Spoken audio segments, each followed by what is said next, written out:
What's going on, you guys? Welcome back to the Dre Area Sports Show. Yeah, I'm joined by Dre, by Daniel, and myself, Andre, of course. I mean, the damn show is called Dre Area Sports Show, right? So, guys, we're live, and we're coming off a Giants victory, which we're going to get to in just a few minutes. We have some news from the San Francisco Giants, and we're going to be talking about Brandon Aiyuk and the return of Trent Taylor, which I think is actually a really good move by the Niners. And we're going to be talking about, is this the end of an era for the Golden State Warriors as they got their asses kicked by the Sacramento Kings, and, which I'm sure Dre's excited about, the LA Lakers have moved on to go play. Whatever. They're playing. Who are they playing? The Phoenix Suns? Or somebody? Nah. They're playing the Denver Nuggets. The Nuggets. Oh, they're going against the big dogs. Oh yeah, no. You know, nobody's going to be surprised if they get swept again. So, but they got the length. They got the length. They got the length. That's all. That's what. What it's all about. What's up, Felix? But yeah. So overall, though, we've had a pretty big week, and guys, if you haven't done so yet, make sure you like and subscribe to the channel. If you want to support the channel, you can do so by becoming a member or joining us over on Patreon. If you're watching on X, just follow my account on X, because we're live every Wednesday, if not Thursday night, to do the Dre Area Sports Show. And then I'll be dropping videos throughout the week as well. So we'll turn that off for now. So, guys, what the hell is going on with Blake Snell? Before we get to the Giants' victory, I want to talk about Blake Snell. I feel like he's had two starts, and both of which have been haven't been that great. Now, the first outing, he only went like 3 innings. He can give up 3 runs, and he struck out 6. But he only lasted 3 innings. And then this last outing, again, this one he got ripped. And I don't even think he made it out of the 4th. I could be wrong, but I think he it was didn't make it out of the 4th. Yeah, he didn't make it out of the 4th. Nope. Is this a case of he hasn't had spring training, or was this a bad signing? Daniel, I'll start with you. Oh, I think it's definitely he's just coming in. He didn't have a spring training. He had He had a bullpen session, a simulated game. I'm sure he's had a lot of throwing, but he hasn't looked very sharp since coming out. So I think we got to give him some time, give him a couple more starts under his belt, and we should start, seeing the chains come off here. So. Hey, there's Jabba. What the fuck is that? Yeah, that's burlesque show has Jabba. Those are based on your search history, right? No, it's not. Why this ad? I mean, it's always rough when you start the season off and you got a 12.86 ERA. You're like, oh shit. Yeah. With 9 Ks, but I mean, when you look at his game logs, right? Let's see, it's right here. When you look at his game logs, again, 4 innings, 7 earned runs, 2 walks, 4 strikeouts. He got ripped. Yeah. Not a good look for Blake Snell. Yeah. Although I agree with Daniel, I think he is going to be able to turn it around. I think he is going to change and become a more dominant pitcher. But here's the problem, though, is that today Logan Webb went 7 innings and only gave up the 1 run. So he set it up for Blake Snell tomorrow night. Like, hey, I went out there, I dominated. Good luck. So he's got some pretty big shoes to fill. Yeah, tough act to follow for sure. Yeah, look at this Blake Snell right there. Hey, yeah, okay, yeah. But yeah, so his outings have not been that great. Yeah, not that great at all. It's I think it's pretty much what you guys just said. It's he still needs to get familiar with the staff. He still needs to get familiar with his teammates. He needs to get it into a groove. The more he's out there, the more reps he's getting. Obviously, he's going to settle in. I think he's in a great situation. He wants to prove himself. He's in basically a contract year. I have no. I think it's a little too early to panic. Obviously, you want him to perform with the contract he did sign, the money he is making. But I think as you start to see him out there a little bit more, getting his regular reps through the rotation, I think it's going to eventually settle in. He's going to be just fine. He's a Cy Young Award winner just last year. Two-time. He's a two-time. Two-time. He's a two-timer. obviously last year he pitched great for the Padres. So I'm not worried. I think he'll find his groove. He'll find his form. And then we'll really start to see this rotation come into form once we get, Cobb back. Once we get Robbie Ray back, this rotation could be scary good, and they could be all rounding into form right at the same time. Oh, and at the same time, you got Jordan Hicks, who I guess you could argue had his roughest outing the other night against the he pitched against the Marlins, but still pitched well. There was still pitched really well. There was some bad defense in that game as well too, which led to some scoring. But I think he's pitched well to this point. I think he's earned a spot on this rotation. However, we want to see how his durability is as a starter.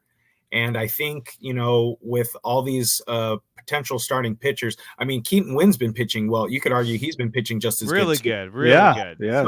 So in my mind, if you're really thinking about changing up this rotation as you get through the season and towards the end when you're maybe fighting for a playoff spot, who is the weak link in the rotation? In my mind, regardless of how good he's pitching, I think you have to fall back on what he's used to, what he's done really well in the past. Not to say that he can't do well and continue to pitch in this rotation. That's not what I'm saying at all. I'm just saying his comfortability level as you get to those really important games down the season, he could be one of those X factors. If you have to move him back into the bullpen, you have a really great option for setup right before Camilo Doval. And I think that's a scary 1-2 punch as you get down to the playoffs. Oh, that would be dominant if you had Hicks as your setup man.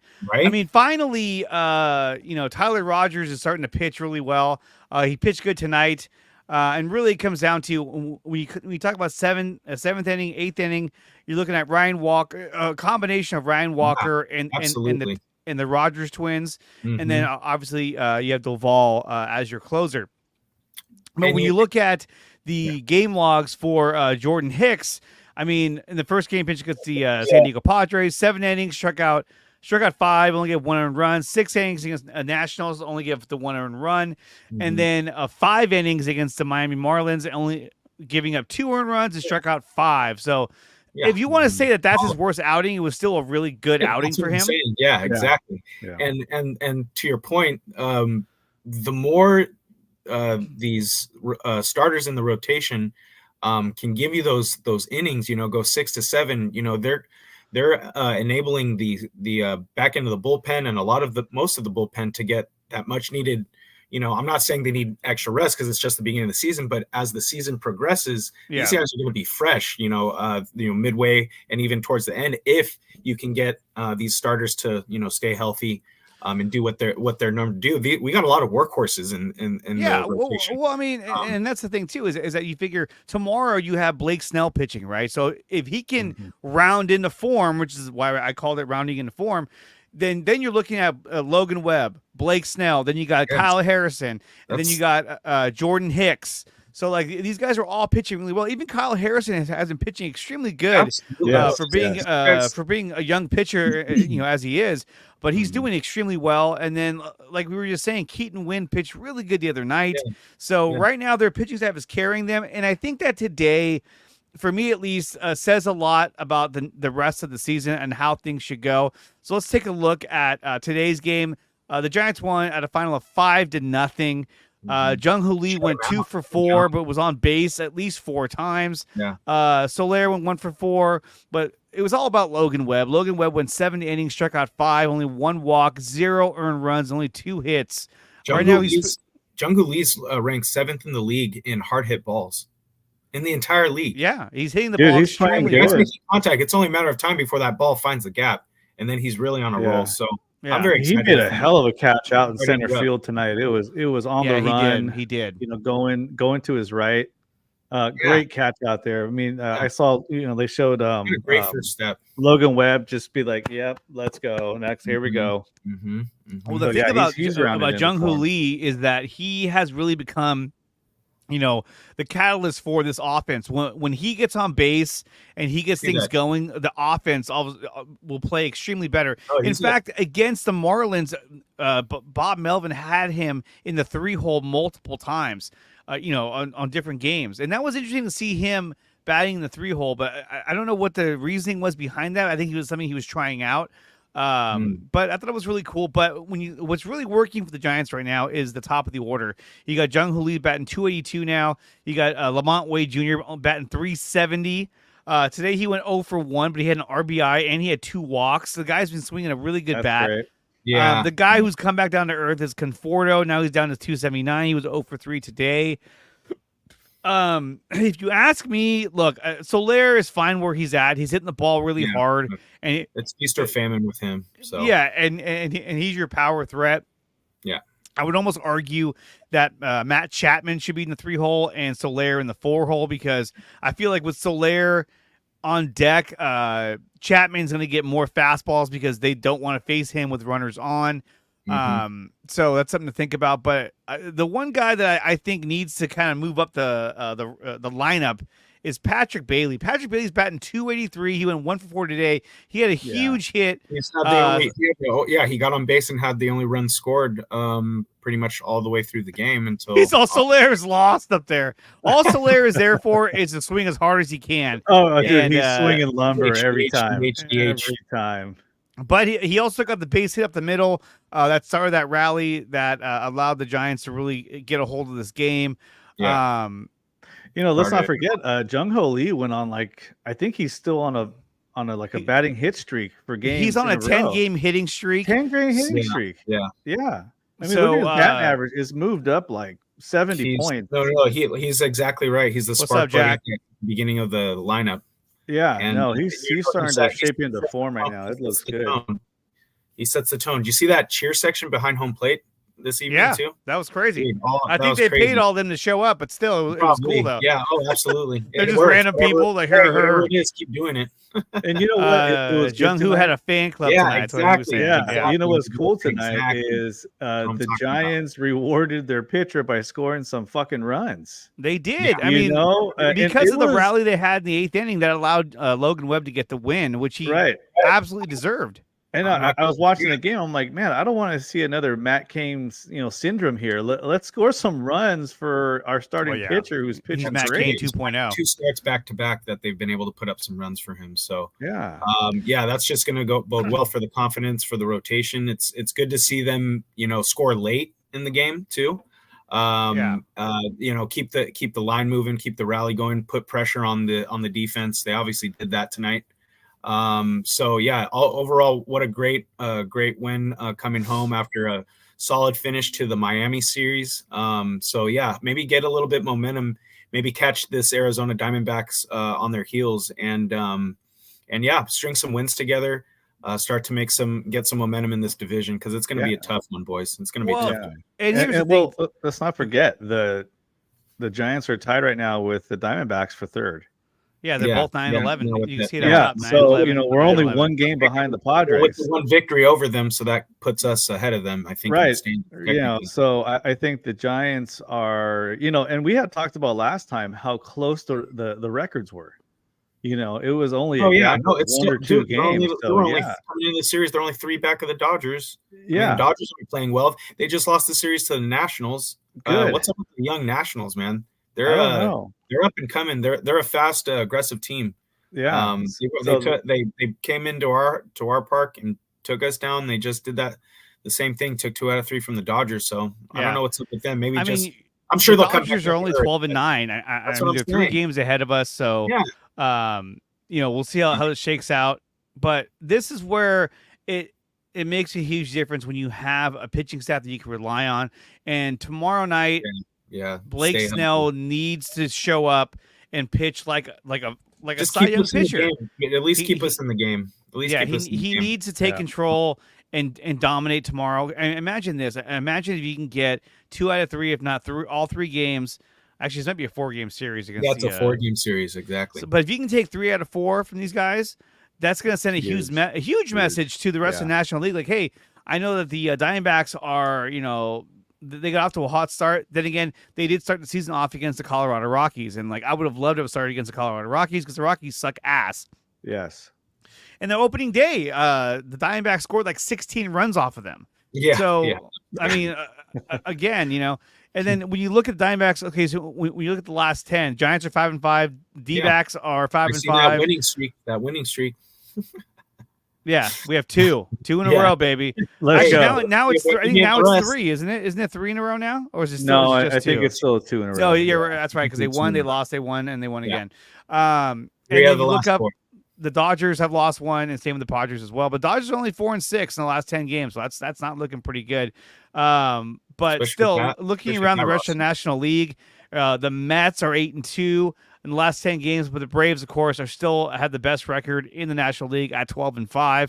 They have a stacked team, and they're going to be. They're probably the toughest team in the league. Sleeping on them because of the Dodgers signings this offseason, but yeah, but still, they had a great lineup, and they really didn't have to do much to it. Just keep it, keep it the same, keep what they've been doing. They pretty much should run away with that division. We'll see. That's kind of a competitive division out the gate right now too. We're a -7 on the differential right now. But you got to climb back. That's not too bad. I mean, if you look at the Rockies, -41, and they're just playing for fun. There's a lot. Yeah, there's not too many negatives run differential, but I see that changing. Hopefully with the outing they had last night. Hopefully this is the start. You saw Yaz come through with a really big hit tonight as well. Oh, thank God. He needed that hit. Dude, that was a big hit. That's something that can spark him. We know he can get streaky, obviously. So maybe he goes on a streak right now and can help us out offensively. That'd be nice. We'll see. He's done it before. He seems to be that type of player where he's just that was a clutch at bat he had. I mean, it's huge. At that point, Yaz was 2 runs on that hit right there. Great for his confidence moving forward. Yeah, so. I think Yaz was. I don't want to say he was in panic mode, but Flores came through, so that was to the left, left field gap. These bats are starting to hopefully wake up. You've had Soler, and Chapman and Jung-Hoo, pretty much carrying the load mostly. So if these guys can get going, we have a pretty potent lineup from top to bottom. Well, when you look at the lineup too, to me it feels like Jung-Hoo Lee is the guy who is taking each at bat very personally, very seriously, and when he doesn't get on base and he doesn't get a hit, he looks completely just mad at himself. You know what I mean? Like he expects more and better from himself, and I like that. He's always challenging himself.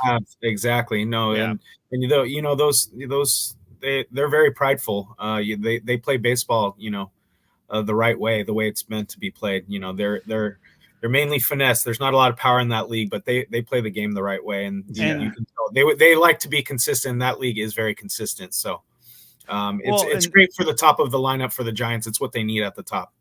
Going back to the run differential, and you're looking at +14 for the Diamondbacks. Remember, they opened the league. I mean, they opened the season scoring 16 runs against the Colorado Rockies. So I think a lot of that is coming from that game right there. Right. Yeah. While the Padres and Dodgers have a lot of thump in their lineups, and you had they've been beating solid teams and beating up on each other for one too. They've already played each other quite a bit. So yeah.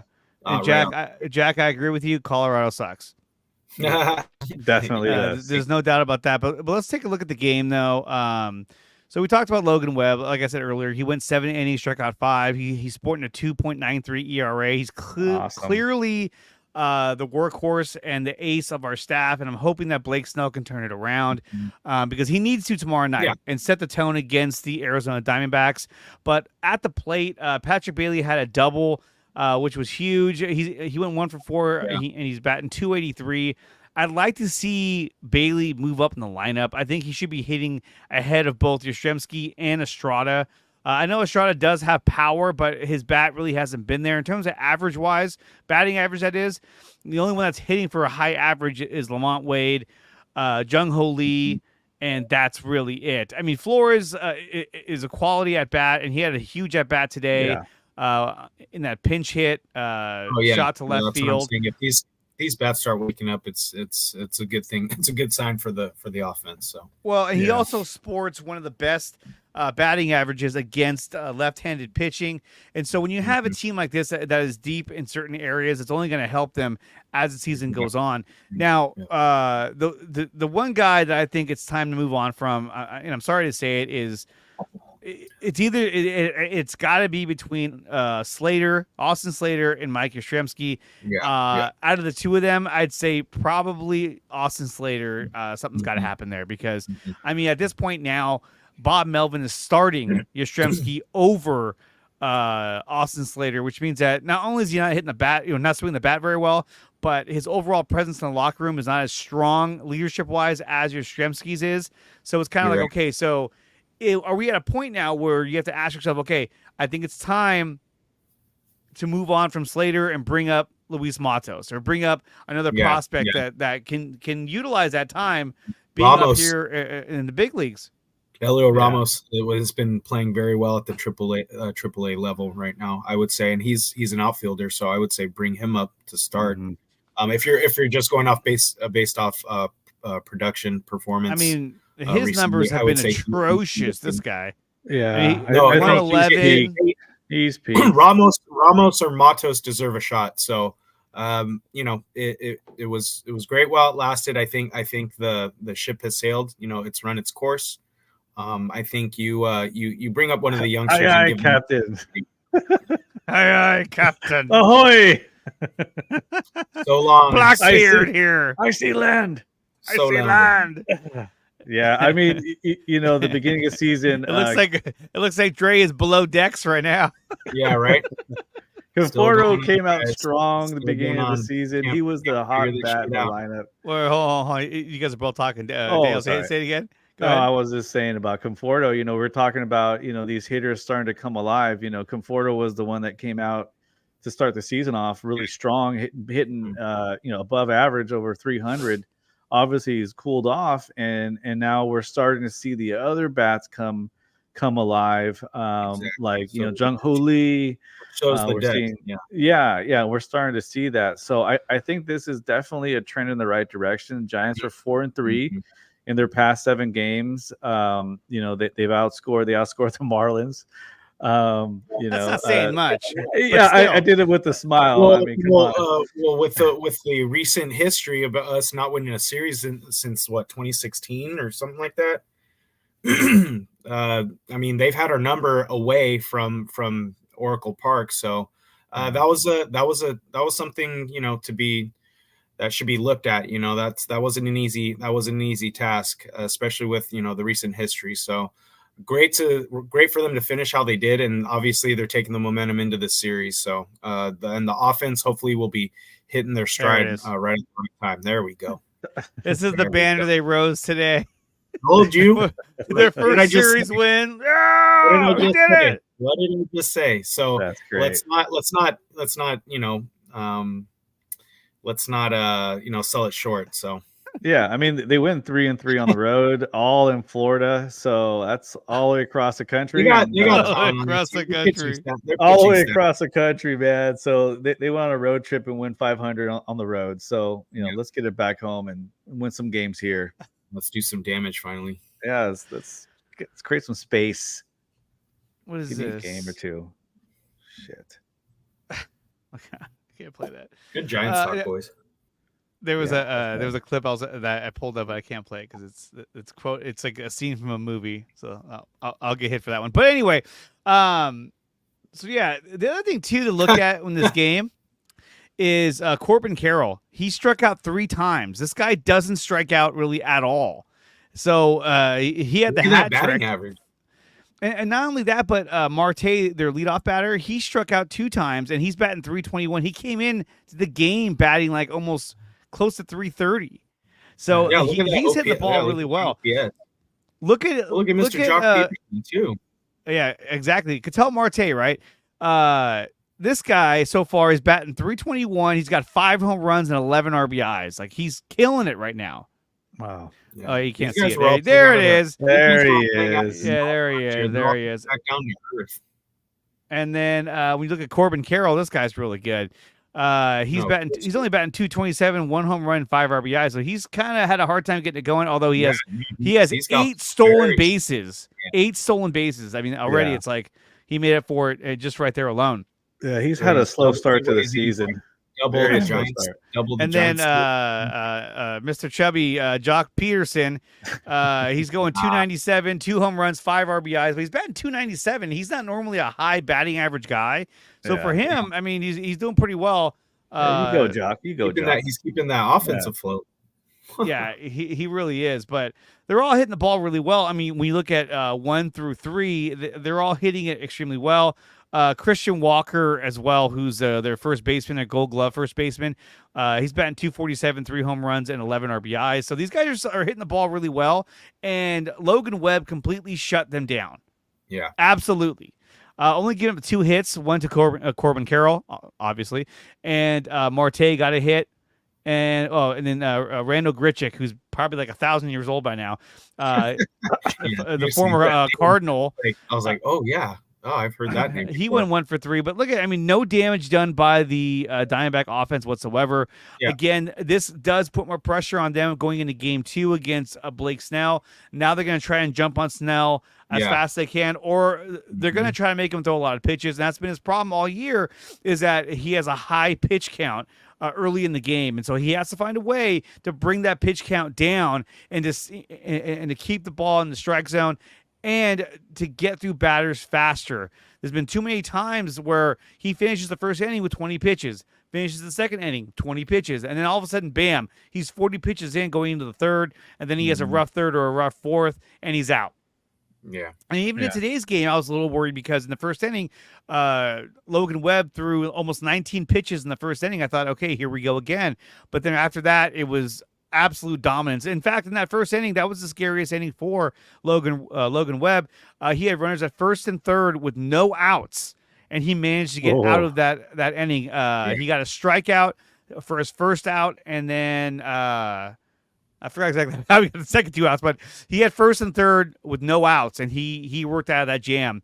And that evidently that saved the game. I mean, imagine if they would have scored 1 or 2 runs in that inning, we would have been down 2-0 right off the bat.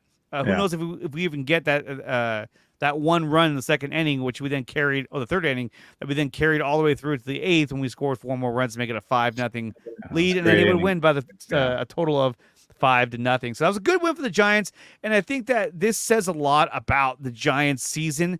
To me, this is what they need to focus on, is their pitching and defense. Ahmed played a really good game at shortstop. Defensively, you have Matt Chapman at third, who's one of the best defensive third basemen that's ever existed. The only place in which you're a little tight on, I think, would maybe be first base with Lamont Wade. I don't know how good of a defender he is at first base, but in the outfield you have Jung Hoo Lee, who's shown so far that he can cover a lot of ground out there. Yeah. So great center fielder for this franchise. Yeah. He'll be with the franchise for a while too. So. Good and he's still young. What is he, 27 or something like that? 24, 25? I mean, dude, he's still young, dude. Like, he has a lot more, tread on that tire left. So he could be playing center for a little bit. A minute. So that's great. That's great. But he definitely sets the tone, and I've been really impressed with everything that he's done at the plate, and just demonstrating his demonstration of just his character all the way around. I think he's been really good and has been a really good signing for the Giants. Although I don't agree with his number. I don't like 51, but whatever. But I wonder if they ask him, what number do you want? 51. 51. Oh, okay, 51. All right, fine.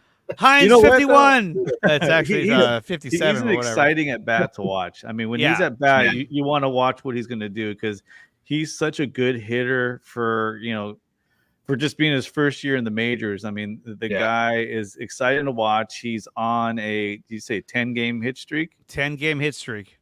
So that is pretty awesome, for this player, being a rookie this year in the majors. Obviously, he's not a rookie. If he continues to get on base at the rate that he's getting on base, I think it's really going to do wonders for the Giants offense.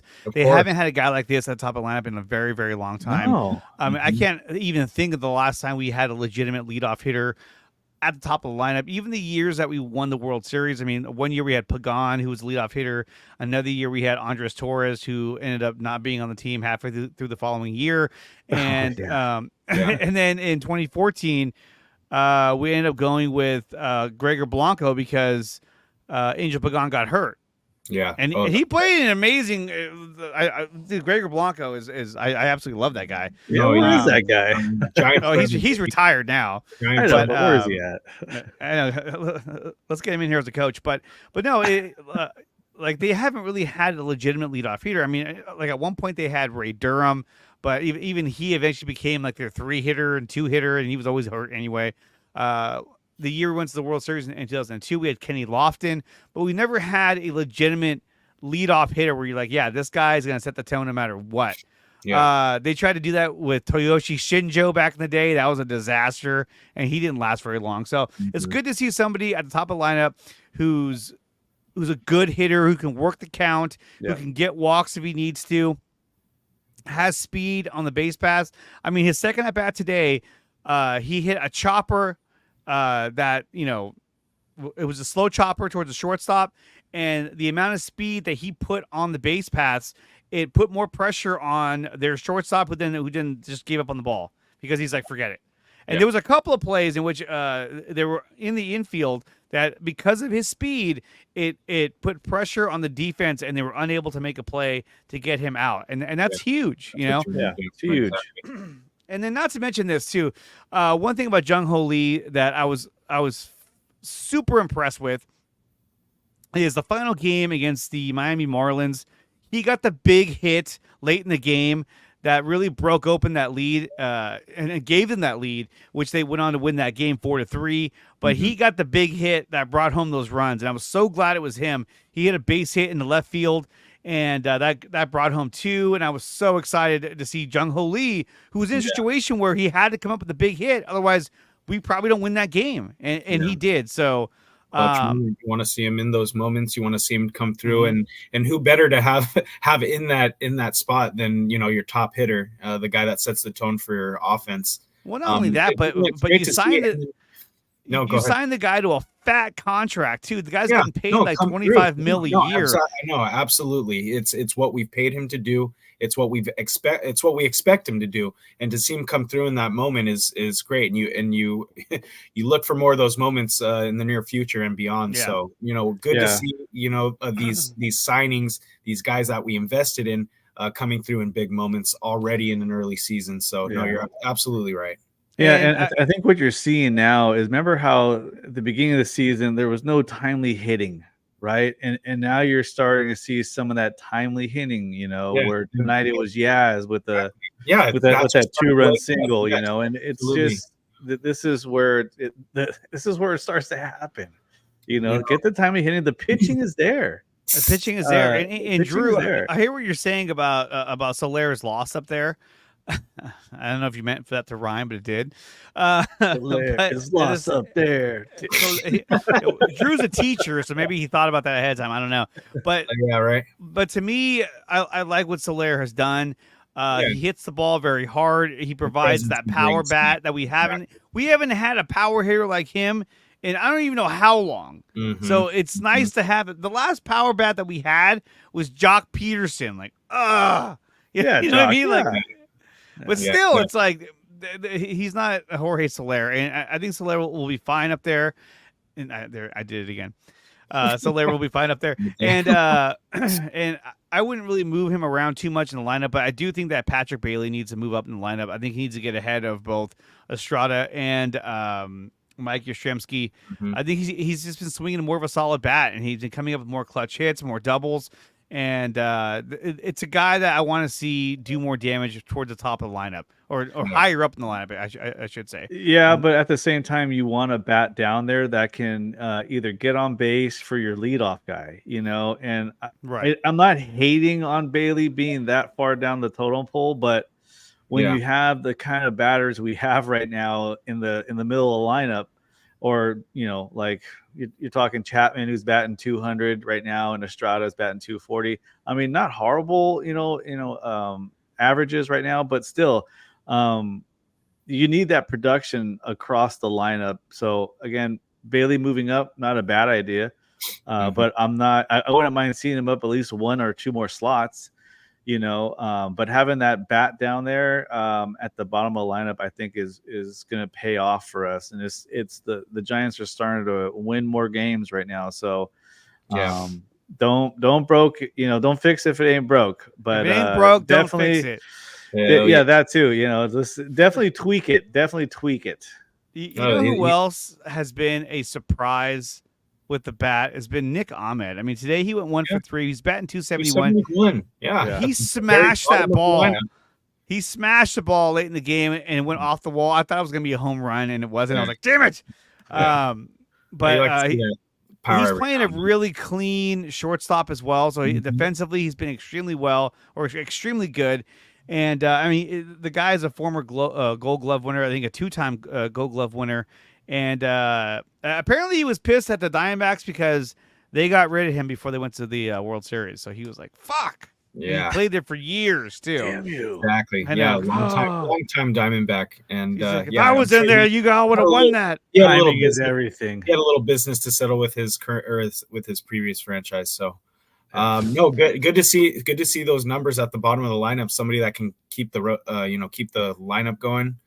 Somebody that can drive in runs at the bottom of the lineup too. If he continues this, I mean, I don't think he will. He's never been known as a hitter. Yeah, he's been playing good. Exactly, and I don't even think as much as we love Brandon Crawford and good luck to him out in St. Louis, but I don't think he even came close to sniffing 271 at any point of last season.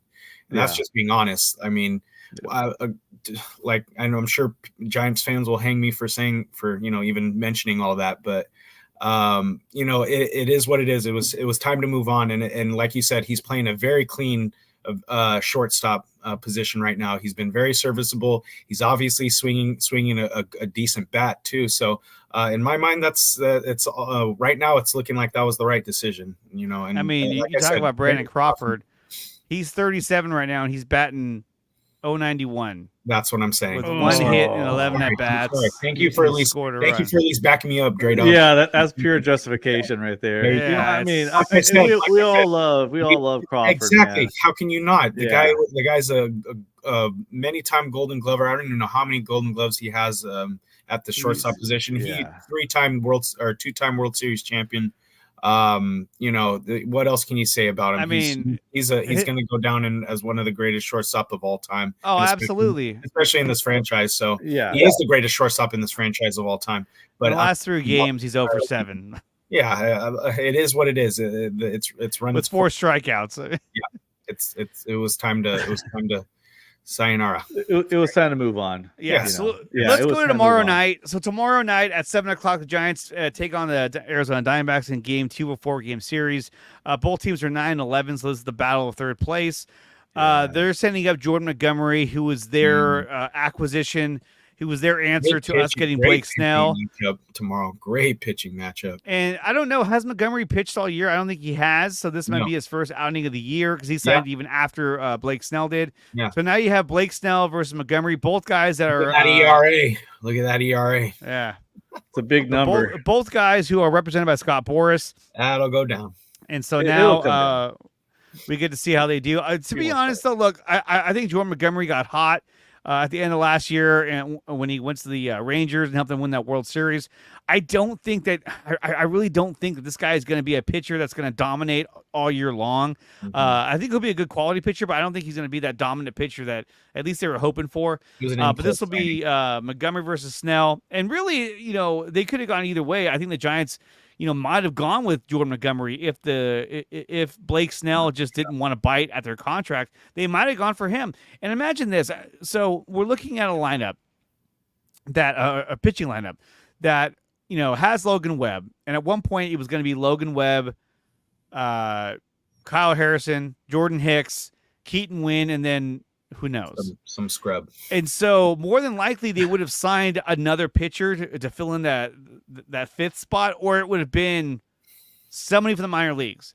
But when Tristan Beck went down, and then somebody else as well, when they started suffering injuries at the pitching position, I sort of got excited because I was like, oh, this might mean that we're going to get Blake Snell. And then they dragged their feet, didn't do it, and finally they got him. So we'll see how he does tomorrow night against the Diamondbacks. First pitch is at 7:15. He really needs to turn it around, and tomorrow is the day that he needs to like basically put his foot down and say, "No, I'm a fucking Cy Young Award pitcher. I'm not going to get shit on tonight." Yeah, and he's going against a good hitting team in the Diamondbacks, so we'll see how he does. No, I think he'll be amped for this game. I hope so.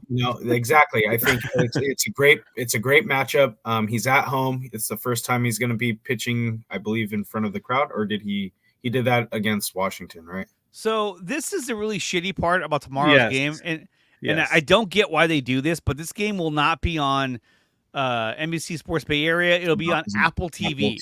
Like, why do I have to get Apple TV to watch my game? Yeah, it's something fucking last year. Stupid. It's just a rotation. Supposed to be like it's not prime time or prime TV, but it's a major network now, and they're it's stupid. It's dumb. Luckily, I have Apple TV, so I guess I can watch the game. Yeah, you'll be able to watch it. Yeah, it's a good matchup. It's a good matchup they ran into, so they were going to take advantage of it. But I prefer it. We all would prefer it to be on NBC Bay Area, but it's just one of those games they chose out of the season. It's going to happen every once in a while. It's supposed to be like mainstream and everything. So I don't know. Chapman's had the most at bats against him. He's had 13 at bats, and he's only batting 154. But Chapman's batting average has always been kind of shitty. In fact, I think right now Chapman's batting 200. I don't see him batting much higher than that throughout the entire year. I think it's just this is just what you got with Matt Chapman. Same with Soler. He's batting 239. I imagine him being a 240. 245 hitter throughout the entire year, just like, I'm going to swing and a miss, but I'm going to get behind one of them and just smash over the wall. I'm hoping Chapman gets to at least his career average, which I think is 220 in that area. Let me see what it is. Hold if on. he can get into that ballpark, I'd be happy. His career is 239. 239. Okay, 239. Okay, so if he can get to there, I mean, obviously, yes, that'd be a little bit better, but I don't see him being like a 271. 289 hitter. I don't. And he's got a good swing too, but I don't know what it is. He just can't seem to put bat on ball on a more consistent basis. But like today he hit one really hard, but it went straight for an out. Like he hit it right at somebody. It was like, fuck. Yeah. But we'll see how he does. But defensively, he makes up for it because he's unstoppable at third base. Yeah. And you figure if it wasn't him, it was going to be JD Davis. So in fact, let's see how JD Davis is doing. Let's check out the A's are, I don't know what's up with the A's, but they're every time I look at the stats and standings and stuff for my ESPN app, they've always won the game. It's really weird. Yeah, they've actually been playing pretty good. Okay, yeah, that's what I'm saying. Are we going to call them the Sacramento A's now? The Sacramento A's. They've already graduated out of the Triple A's. So yeah, the Sacramento Triple A's. That's what we're going to call them. JD Davis is actually only batting 196 with 2 home runs and 2 RBIs. Yeah. There you go. Okay. Let me see. Do I have? I don't have Chapman, but I know Chapman has 3 home runs and at least 5 RBIs. So.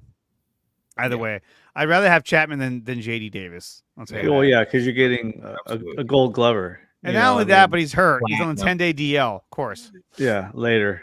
Yeah, see you later. Yeah. So, but yeah, it's still an early season, but I think the Giants can definitely get into this, and I think that they have a chance to really compete. But, I mean, I know the Dodgers are probably going to go on a run sometime this season, or if not multiple times this season. So it's really a battle for second place to get that wild card spot, unless, of course, the Dodgers completely collapse, which I hope they do. But you never know. So let's talk about the elephant in the room. Let's talk about the Golden State Warriors. The Golden State Warriors got their asses kicked last night, or was it last night or night before last? Tuesday night. Night before last. It was a really depressing loss, and the way they were playing at the end of the year, I really thought that they were going to be able to get themselves into the playoffs and at least compete against the Thunder. But unfortunately, they lost 118-94. They really got the shit kicked out of them. Lucky for me, I was at work, so I didn't have to sit there and watch the whole game. But it was really ugly. bad. It was really bad. I don't know what happened with the Warriors in that game. I think there was potentially some questionable decision making that Kerr did even prior to the game by resting Curry and I believe Draymond against Utah, and then get that guy starting Trace Jackson Davis, who came out with a deer in the headlights. So it just didn't jump off very well. Curry went like 0 for 5, I think, something like that in the first half. I mean, he had a really rough first half. No, they keyed him. They keyed him. And I thought like he put up 50 or 60 like he did in that game 7 from the previous. Yeah, I think Coach Brown said, "Look, we're not going to let him beat us. Exactly. If we're going to lose, is because somebody else stepped up." And Wiggins played like shit. Yep. And Klay Thompson, oh my God, he had 0 fucking points. He was virtually a no-show in the game. He was almost a liability out there defensively. And to go for 10, I don't know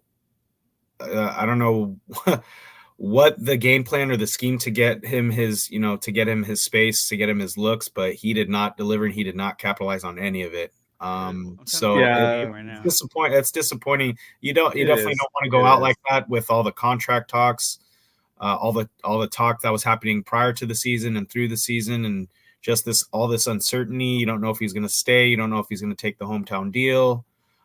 So it just wasn't. It just all culminated and just wasn't a good. This was not the game for his career. I'll tell you that. So, if he's smart, I think. To be honest, the way he went out in this game, it wouldn't surprise me if he went somewhere else and just thought, I'm going to get a fresh start somewhere else. Because that was pretty embarrassing. Because if he's going to come back and re-sign for the Golden State Warriors, he's going to have to accept a much smaller role. Yeah. I mean, sort of like what he was doing this year. He's got to come off the bench. Yeah, he can't be playing, and that's fine. Let him come off the bench. But that also means that he's got to take a substantial pay cut. I don't think they're going to say, "Hey, look, you've been a great Warrior for so long. We're going to give you, $15 million a year." No, I mean, at this point, it's like, "Hey, look, based on what you're playing, his play unfortunately doesn't warrant that." So I just don't think you're going to be able to sign him for anything less than $8 million a year. Yeah, and I don't. A lot of people that I've been watching are really kind of bagging on Klay, almost like pointing the reason why we lost on Klay. Well, it didn't help. I'll tell you that. It didn't help. However, I mean, Klay Thompson is a legendary Warrior, and he will go down as one of the greatest Warrior players we've ever had in franchise history. Yeah. So for him having a shitty game, that sucks. If this was a 7-game series, chalk it up on the first game. Let's go game 2. But obviously it wasn't, and Kerr played him 31 minutes, and Kerr's playing his core. The team that got us to all those finals. Yeah. And I think Moody played really well in the game. Every time I saw him out there. Yeah, but it wasn't just points, but he had 3 rebounds, but he was an impact player in that game. Yeah. Fast breaks, dunks, shooting threes from the corners. I mean, I really think that they have to look at Moody as, all right, what are we going to do with this guy? Are we going to, we got to get him more involved in this game, because Moody is actually a very talented player. I don't think he'll be an all-star player. But he has talent. He just needs more playing time. And, that's going to help out quite a bit. I mean, look at Chris Paul, I think I want to see him the fuck out of here. I'm sick of Chris Paul. He's not going to be here past this was the 1 year that we had him, and that was it. No, he's gone. So, I mean, guys like that, it was an experiment that did not work. No. Thank God Dunleavy drafted, Brandon Podziemski and Trace Jackson Davis. That was awesome. Without those two guys, you don't know what you would have saw this team even making it into the into the tournament. I mean, they might not have even got that far. I mean, it looks like he has 1 more year in his contract, but it says I think it's non-guaranteed. But I don't see them picking up that extra No, year. hell no. At $30 million a year, they'll be like, "See you later, dude." No way. Yeah, there's going to be a lot of young, talented guards out there in the offseason that that the Warriors can definitely take a look at. And we still got, AirPod, baby. We got the AirPod, and this kid is just going to get better, man. I can't wait for him to get some more playing time. And he started, a good chunk of the season. I think was it right before the All-Star break and a little bit after. Mm-hmm. So they do you break up the core, and it's like, you might have to break up some of this kind of stuff, but you got some good talent on that team that can continue to keep things going. Curry's not out. He probably has a few more years in him. Yeah. The one guy, I mean, you love to hate is Draymond. I mean, the guy is so talented when he's out there. He's doing so many great things with the ball. He's pissing people off, drawing fouls. Really, well, he's in a contract for another 2 more years, and then he has a player option in 2026. So he's going to be around for at least 2, probably 3 more years. I don't see him going anywhere. And then look, I understand the stigma around Draymond Green, but when he's out there, he does so many different things for the team, and I think that if his play starts to decline and he knows it, he'll accept the bench role. Like, yeah, I suck. I need to go to the bench.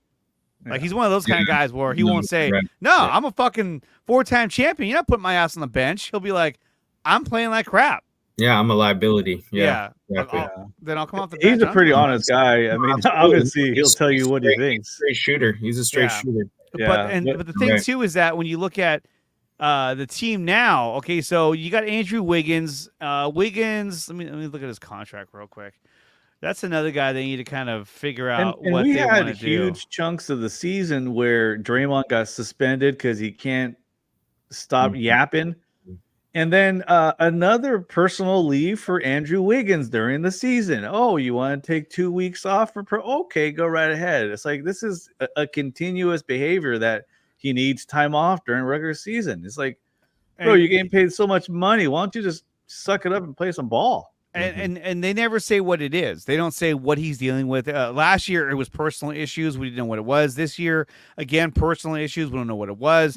When you look at his contract, he signed through 2026. So we have him for another 2 more years, getting paid $26 million and $28 million. I don't think there was a lot of trade value for him. I did think at the end of the year he was playing really well. I think this is a team really that, like, they're not built to win games in a play-in round type of situation. They're a team that was built to win a series, and because they had the one game, you had 2 elimination games. They couldn't figure it out because Klay Thompson went in there and he completely shit the bed. And I feel bad because it really hurt his value. I mean, going out in the open market, everyone's like, yeah, I saw you in your last game. You played like shit. And you played like shit most of the year until the end of the year.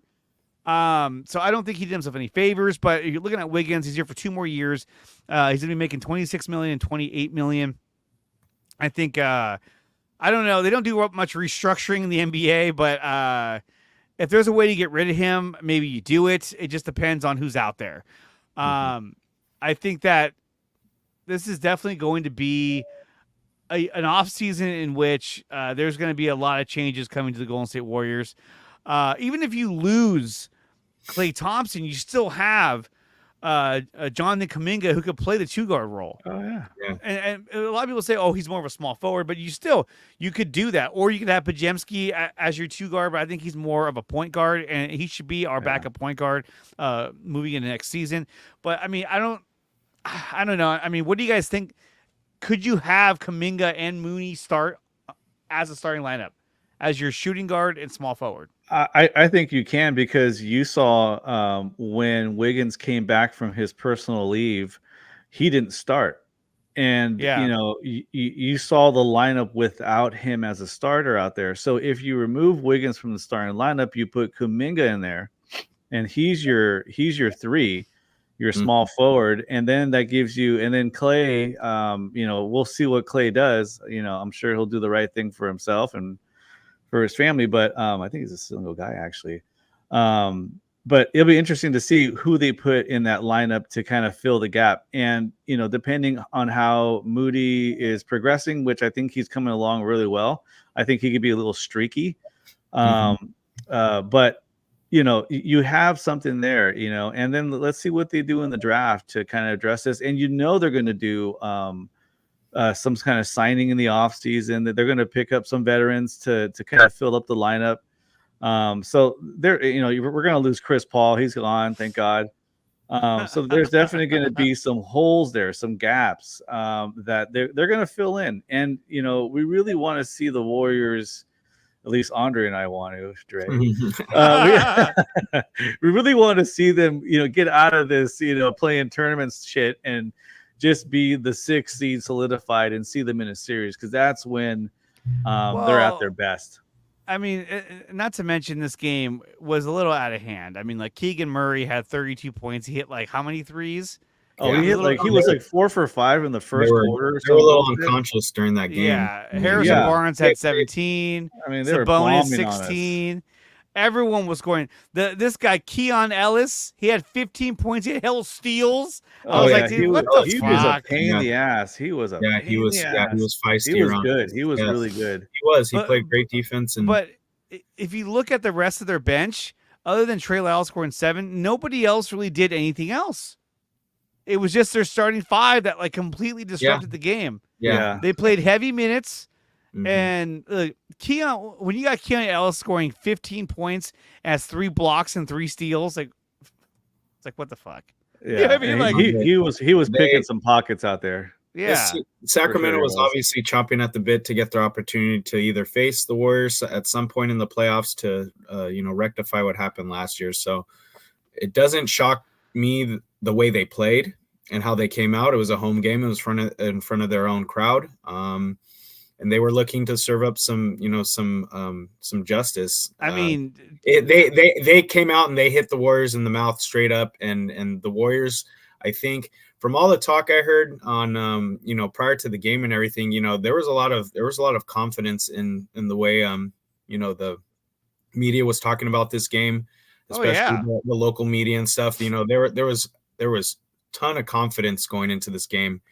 And I'm not going to say they went in there, expecting to win, or if they just thought they were going to go in there and just roll them. But they obviously got hit by something they weren't ready for. And I think it was just the game plan that Mike Brown set up. It was just take Steph away, have somebody else beat them. Draymond's not going to score, 30-something points. Wiggins is a little, up and down. The guy I think they were maybe a little afraid of was maybe, your boy, Klay Thompson. And then he goes up and throws up a goose egg. So, I mean, there was just a lot of factors which kept the game out of reach for most of the time. They had a pretty big, substantial lead throughout the entire game. The Warriors tried to climb back. You throw Jonathan Kuminga in there. He didn't start the game, but he came in and he sparked a run before the end of the second half. I mean, before the end of the first half. He played extremely well. He played really good. I mean, the reason why the Warriors got back into that game was Kuminga. Was strictly because of him. Yeah. We're going to talk about, Pajemski, Trace Jackson Davis, to your point, had the deer in the headlights. 2 points, didn't 10 really know minutes. What was in there. He got caught off because he played so well. But if we're talking about the offseason, obviously you do have a foundation. You have a solid center now in Trace Jackson Davis. You have a great small forward and potential shooting guard, Jonathan Kuminga, and then Moses Moody. Those 3 can kind of be your foundation as the future kind of starts to make its way. If you keep adding this way through the draft, it's only going to bode well for the future for the Warriors. So you already have a small core, you have a foundation, you have to build around that. Steph obviously can have a few more years left. He's coming to the end of his career. Same with Draymond. We don't know what's going to happen with Clay this year. So I think it's time that the Warriors start looking through the draft and getting better, getting more youth on the team and just starting to try to build through the draft, because with leaders like them for these final years, they can really be great mentors. They can really teach these boys how to be champions. And like I said, you have a great foundation to start. So I think they're going to be heading in the right direction. They have the right people in the front office. It'll continue, and they'll be back a lot quicker than people probably anticipate. And it's not even a total rebuild to this point. You still have your playmakers. You still have your superstars on the team. So they're not that far off. They'll be back next year. So yeah, and the Warriors have been adding, good talent to the team through the draft. Not every year you're going to hit a home run. No, I'd say these are three great building blocks right off the bat. To eventually take the reins and stuff. Yeah. So you just build off of that too. Kuminga, Pajensky. They got a great coaching staff. So I mean, it's not all lost. Yes, you're disappointed. It's a 1-game playoff. It's really a coin toss at that point, being in that position of the playoff tournament. So. Yeah, it is what it is. You start over, you get through a good off season, you get healthy, you rest up, and you come back fired up. So easy for you to say it is what it is. I know it is what it is. Fuck it, go Lakers. That's what he's saying right now. I'm just a hater. This conversation about who the number 3 free agent this upcoming offseason for the NBA is? LeBron James.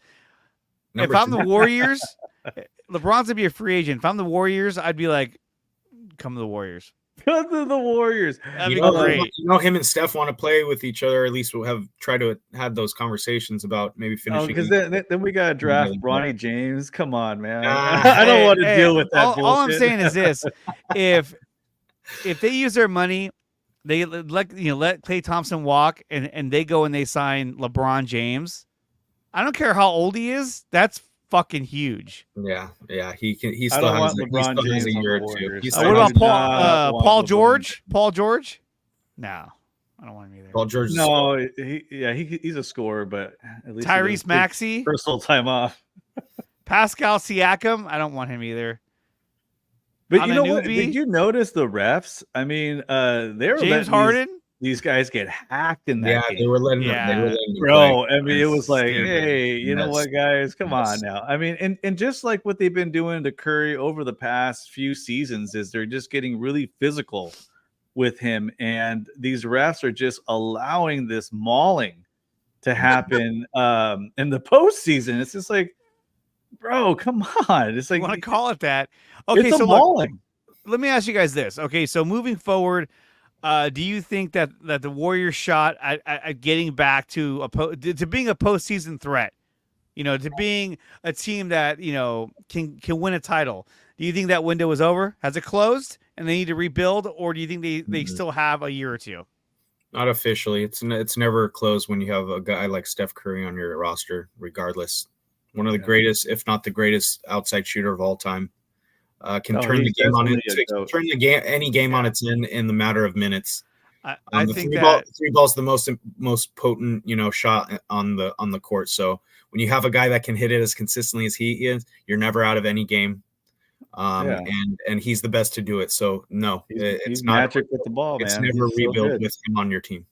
Yeah, and I don't think they're going to be a contender unless they add some consistent balling out there, because they have to play more consistent throughout the season. They had a really choppy first half of the year. They had a really nice post All-Star break record, and how they played, it started really gelling, right before All-Star and definitely after the All-Star break. Mm-hmm. So I think there are definitely some pieces away from really contending. When you get to the upper echelon of the Western Conference, you're talking about, Jokovic and guys like that and even the Thunder Jokovic, the tennis player, Joker, and then what I'm talking about. Joker guy. But even like I said, the Thunder, man, they're freaking huge. They're so tall, lanky. Everyone has a little height. I mean, look at the Spurs. Minnesota. Minnesota's a big look team. at Minnesota. I mean, right now, I think Karl Anthony Towns he might still be injured. I know he went out. He's going to start game one of the. Is he going to? Okay, yeah, because I think he sprained his MCL or some shit. Yeah, no. But they're a scary team. You need to add that. You need to add that depth to your front court. Or the backcourt, just your 5 and your 4s is where you need it. I mean, Draymond has been holding it down as a power forward, as a center, and then you add Trace Jackson Davis to the mix, which is going to help out, which has helped out. But I still think you need to add more depth to that. I mean, you got Looney. I mean, Looney's a savage, man. He's a ball hog, dude. He goes after that shit. Him and that predator hair. He really does. Dude, he's such a hard worker, man. Any team would like a Looney, man. That guy. A hustler, straight up. Yeah, he works hard as fuck. So. Yeah, I think really this next offseason, I think the Warriors are going to, knowing Joe Lacob, I think he's going to go all in and say, whatever we have to do to be competitive, just do it. And this guy's rich as fuck. And so I think that they're going to try and make a move to get a premier player on this team. If that means you got to give up guys like Andrew Wiggins, which I think has no trade value whatsoever, but they got to find a way to get out from under his contract. Yeah, and if you're getting out from maybe package him in a trade or something like that. Well, but maybe absorb some of his contract with a trade. If you get out from underneath his contract and you're letting go of Klay Thompson, unless Klay comes back for a lot less, which I don't think he will, I think the Warriors are going to go after a premier player. To put with Steph Curry, may it be DeMar DeRozan, LeBron James. I'm just saying, they're going to do something to make a splash, and you got to look at the biggest name possible to do so. I mean, shit, man. If you had LeBron and Curry on the same team, that's dominant. Yikes. And then you got Kuminga and Pajemski and all these guys who can do all this shit. It'd be pretty crazy. LeBron would fuck it all up, guaranteed. I don't think he would. I don't think he would because I mean. Our system, it's Steph's team. It's Steph's team. So it's Steph's team. You see what happened with Steph and KD. Yeah, but add LeBron is a different player to KD. LeBron is a passing forward. Who can play point guard. And so in an offense that has a free flowing offense where we're looking to make the extra pass. He would fit in perfectly because that's the kind of player he is. He's like, yeah, let's go here. And I mean, who are you going to guard, LeBron or Steph? I mean, you got to pick your poison literally at that point. Just the presence of both of them being on the court can draw defenses and can open up and create space for either one of them. So that's nothing I want to see for or play against on any squad. So, I mean, who knows? Who knows what happens? The off season's, going to be around here pretty soon. So you think about if the Lakers are ousted again really quick, let's say they get swept again, who knows what's going to happen at that? Who knows what the feelings are going to be with LeBron? They went through their drama this season too. Their ups and downs, him questioning a lot of the youth on the team and their maturity level at times. A lot of veterans still on the team too. So the expectations were high. They made it pretty deep last year. And for them to, they were a playing team last year too. They caught fire at the right time. Yeah. But I think there's more of an expectation this season because of their signings in the off season, some of their pickups they did at the middle of last season. So we'll see what happens, and I don't think anything's out of the realm of possibility as far as free agency, especially with guys trying to, finish out their careers, on top with a championship or a chance to compete for a championship. So I don't think anything's out of the realm of possibility. And before we move on to our next topic, I just want to put out a word from our sponsor, which is PowerBrandSystems. If you're looking to expand your small business, check out PowerBrandSystems right now. Ready to generate more leads from your website, Google, and your social channels without having to spend money on ads? Our platform provides you with an easy-to-use communication stream that sucks in free leads from your website, Google, Facebook, and Instagram, enabling you to reply and convert them into customers from your computer or from our mobile app. We'll even turn your inbound calls into text message conversations, so you'll never miss another lead again. Once you've converted a satisfied customer, you can shoot them a Google review request with a click of a button, which will explode your positive reviews and increase your position in search engines. The system will also pull new reviews from Google and Facebook right into your conversation stream, where you can read and reply. Jumpstart your business by getting started today. And guys, there we go. Where'd you go? There we go. Do something. And guys, if you're interested in purchasing Power Brand Systems, use your referral code down below in the description and use promo code 300POWER to save $300 on your first purchase of Power Brand Systems. If you want to grow your small business or even just your moderate sized business, do so by getting Power Brand Systems. So guys, now let's get back to sports here. So let's talk about the San Francisco 49ers. And I know we're getting down towards the end of the show, but I did want to touch on this. There's been a lot of talk about Brandon Aiyuk possibly being traded closer to the trade deadline. And then there was a report that he may be traded to the Pittsburgh Steelers. I don't know if you guys heard about this or not, but this is, I think, complete and utter bullshit.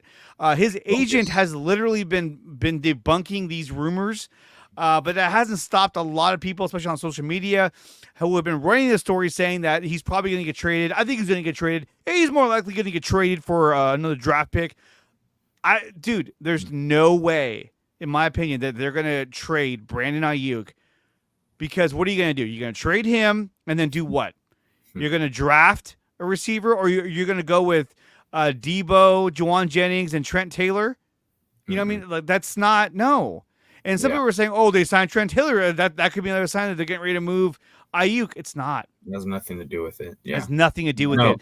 They're in their Super Bowl window right now. They can't trade a piece like Brandon Aiyuk. He had an incredible season last year. Pretty much his breakout season. He's going to get paid. It's just a matter of time. I think they will extend it. Otherwise, I can't remember the figure he'll be making on his 5th year option from his rookie contract, but it is substantial. I think it gets done a lot sooner than later. That's just my take on it. But I think the whole thing about the media, trying to twist it, making it seem like he's out the door. I think there's more to it. I think something will get done between both sides, and he will remain a Niner for the foreseeable future. Well, but not only that, but like John Lynch has already said that they feel comfortable playing him on his 5th year, his 5th year option, which means that not only do we have him this year, but we have him again after next year on a 5th year option. And so really he has no leverage this year. Yes, on social media he went and he unfollowed everybody on the Niners, and everybody was like, oh, he unfollowed everyone on the Niners. That's a big sign. It's what everybody does. That's what everybody does. Everybody does that. Same thing. Yep. Debo did that. Countless players have done that same move where they stop following all the players on everybody associated with the team. And so that's why when I saw it, I was like, that's par for the course. Of course he's going to do that. And so the idea that, because the Steelers have, I think, the 17th pick in the draft. Let me double check that. Steelers draft pick. I will say, though, I think the Steelers are being aggressive right now. Yeah. They try to beef up that lineup. Yes, absolutely. They need or help that offense, because they were miserable last year. I mean, they won some gritty games. They have Russell Wilson. Well, they got Russell Wilson. They got, Justin Fields. They traded away Pickens. They traded away Pickett. They traded away their other wide receiver, Deontay Johnson. Yeah, they traded him away. So they really don't have any weapons at the receiving spot for their quarterback, which means Russell Wilson is going to look like shit again. Yeah, I think again, when you get like Russell Wilson and Justin Fields, and you don't have any offensive targets to give them, they're going to look exactly the same as they looked on their previous teams. You're just setting them up for failure. Yeah. But I get the talk about, they might try to go after Brandon Aiyuk. I mean, and that would make sense for them. I just don't see a scenario in which, let's say we get the number 20 pick overall. So then we draft, 2 offensive linemen? Or an offensive lineman and a defensive lineman, or a wide receiver. I don't see how that is the right option. Now, it's not like by keeping Brandon Aiyuk, you're forced to pay him $27 million. No, you're not. I mean, he's still on his initial rookie deal. So, and I think his payment. Let me look that up. I want to say it's 17. Let's look that up. It might be 17 million. Let me look this up. And I think the average pay for his skill set right now is around 24 to 27 mil. So right now, on the 2024 year, he's getting paid $14 million for the skill set that he brings to a team. I would pay him $14 million. Oh fuck yeah! I wouldn't hesitate to pay him $14 million at all. So that's why it's kind of like, well, okay, so you expect me to believe that I'm going to switch over Niners. You expect me to believe that we're going to trade him so that we can draft a better offensive lineman. We're going to trade him so that we can get 2 first-round picks. A first-round pick that we haven't capitalized on in how many years? To me, these are just people looking for a reason to talk about anything. And Brandon Aiyuk is a hot topic to talk about. I don't see him getting traded. I don't see him getting moved. He has chemistry with Brock Purdy. They literally have him for this year and next year as well because they have a 5th-year player option. So it makes zero sense to say, oh yeah, well, let's just trade him. Fuck it. It's the pundits kind of talk and stir something that really shouldn't be that big of an issue. Like you said, Andre, he's already signed with the team. He's productive with Purdy. I mean, he's a phenomenal player under Shanahan's offense. I haven't read anything that says he's a bad teammate.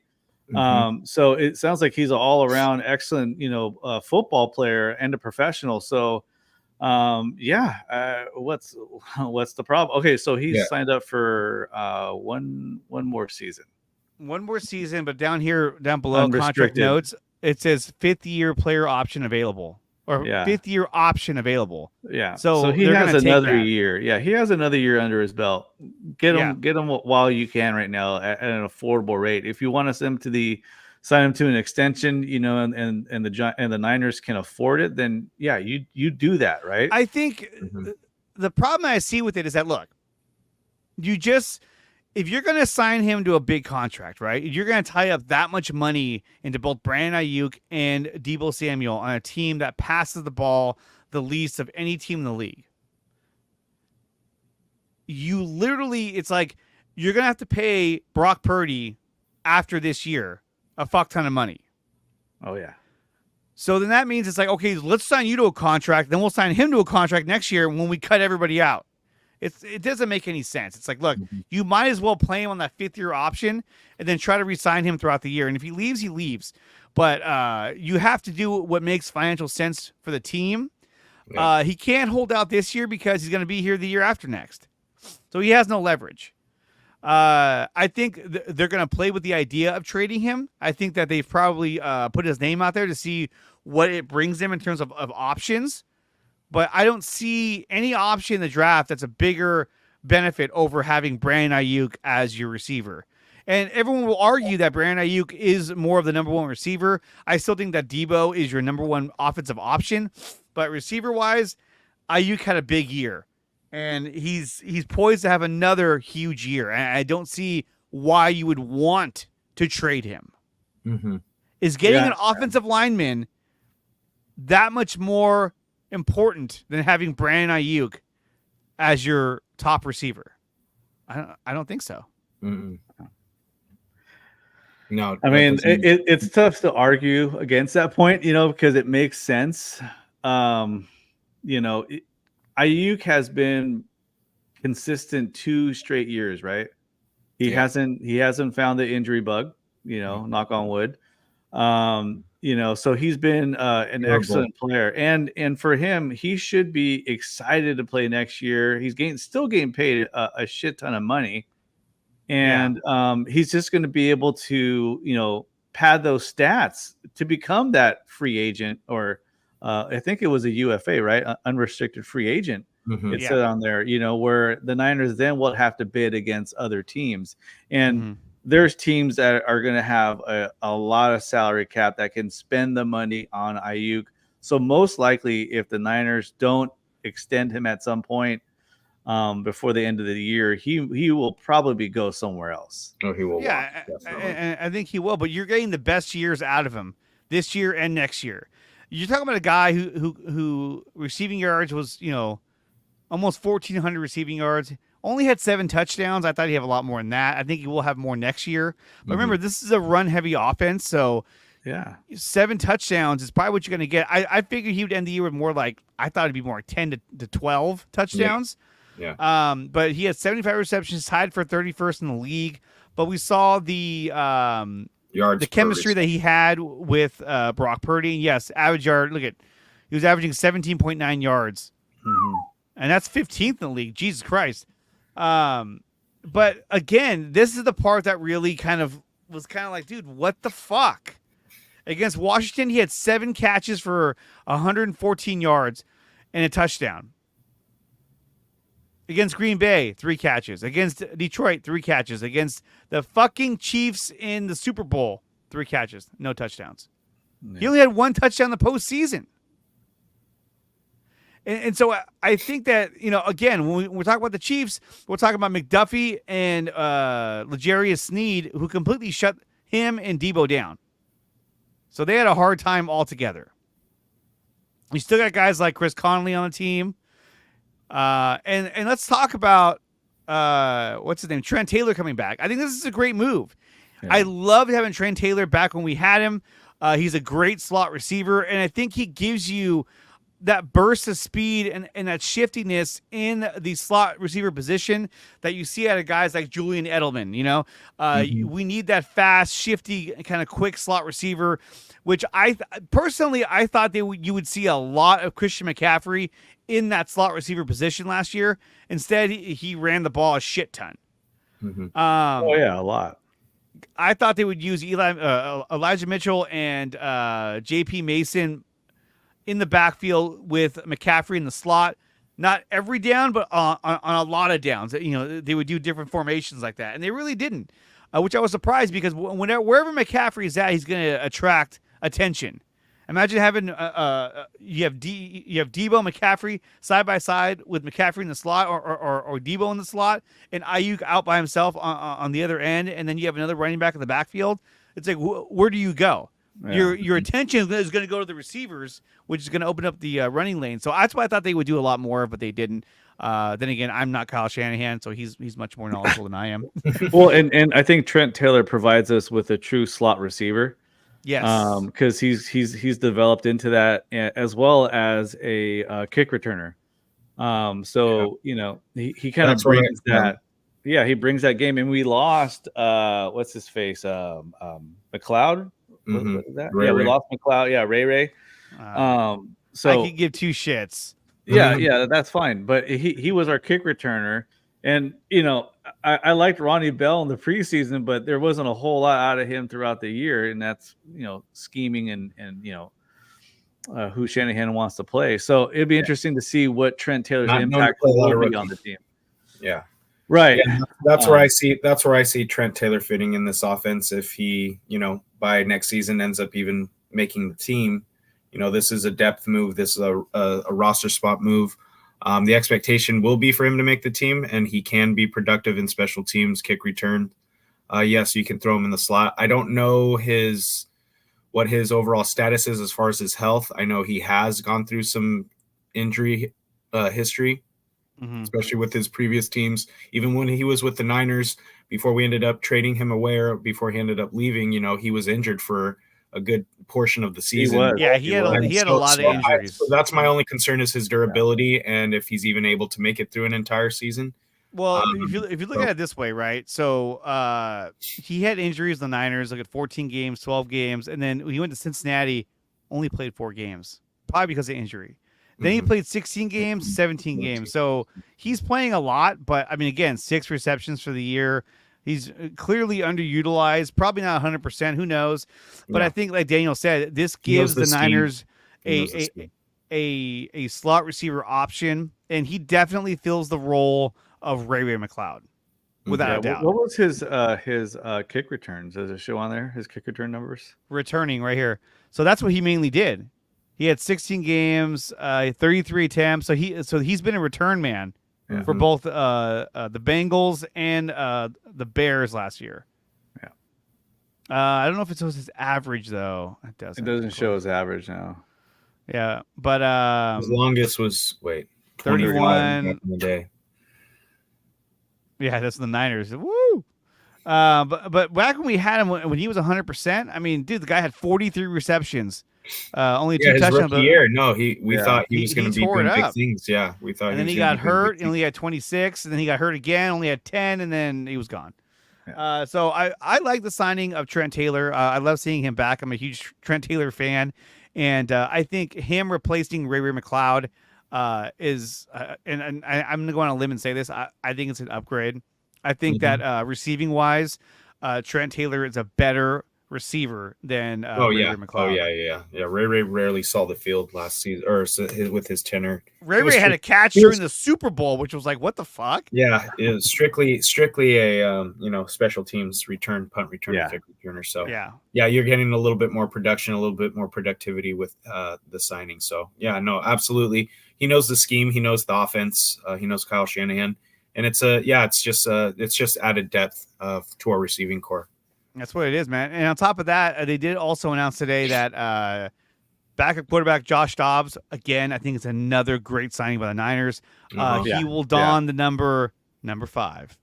Previously worn by, what's his face? Randy Gregory. Before that, Trey Lance. I was say, I thought it was Trey Lance. That's right. Gregory wore it last, though. He had number 5. He signed, too. I forgot where he went. Randy Gregory just signed with the team not too long ago. So good on him. He got his money. But again, real quick, you guys, Dre, do you think that the Niners will trade Brandon Aiyuk on draft day or in general? No. Daniel, do you think he's going to get traded? I'm going to say no, but I think there's a possibility still. Mm-hmm. I think there's still a possibility for him to get traded just to move up in the draft.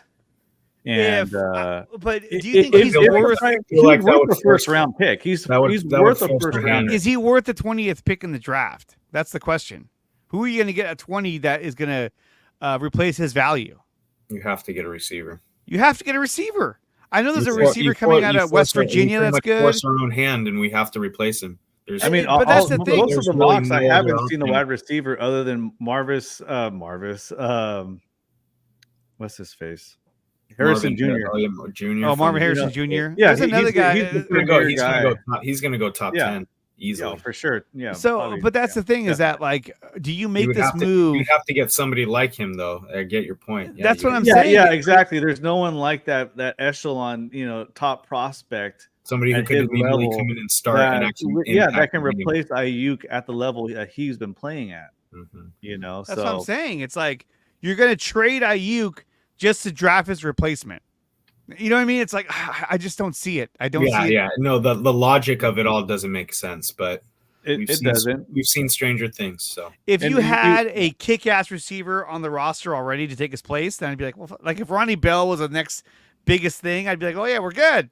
But no, I mean, you still got Debo, and now you re-signed Jawan Jennings, so you still got some chemistry there. I mean, come on, Jawan. I mean, third and Jawan. Obviously he's not, a premier wide receiver, but he's clutch when you need him. But I agree. If there's no one that the Niner organization has graded, that's going to be there at that spot, that is what they graded at a much higher grade. If there's no one available for them to trade with, then the deal's not there, right? So it's all about the draft board on who the Niners have evaluated and who they want at specific spots in the first, second, third, fourth, fifth, and sixth and seventh. But it really just depends. But I think there's always a possibility. I'm going to be like that Aiyuk can get traded. Do I want him to see him go? No, I want him to continue to be a Niner and help this offense continue to be one of the most potent offenses in the league, because that's what they were last year. They were potent, and we can't get back to that status without having him around. So in my mind, it's not going to happen. Almost 1,400 yards. Yeah, that's crazy. Great season. All right, guys. Well, that's going to do it for the show. I want to thank Dre and Daniel for coming out here today for another fire show. We talked about the Giants, the Niners and the Warriors. Covered all three phases of the Bay Area sports. I know we have a picture of the Sharks, but we don't talk about the Sharks. Well, we can't see it now with Dre up there. Yeah, it's good. That's Hey, It camos into the darkness. Yeah, it camos it. Fading into black. Yeah, there you go. But guys, thank you for watching. If you're watching on X, make sure you follow me on X. We go live every Wednesday, if not Thursday night, to do our Dre Area Sports Show.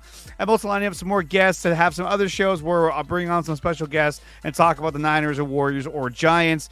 If you want to support the channel, please do so by becoming a member or joining us over on Patreon. The links are down below. Also, if you're interested and have a small business that you want to grow, check out PowerBrandSystems. The link is down below in the description.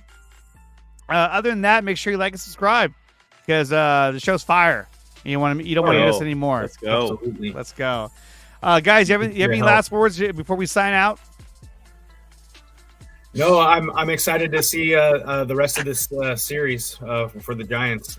Let's beat these Diamondbacks and let's get on a roll. Let's go Giants. Hey, go Warriors. Great year, man. Too bad we couldn't pull it together here at the end, but the Lakers. It was fun to watch, and hope the Lakers get swept.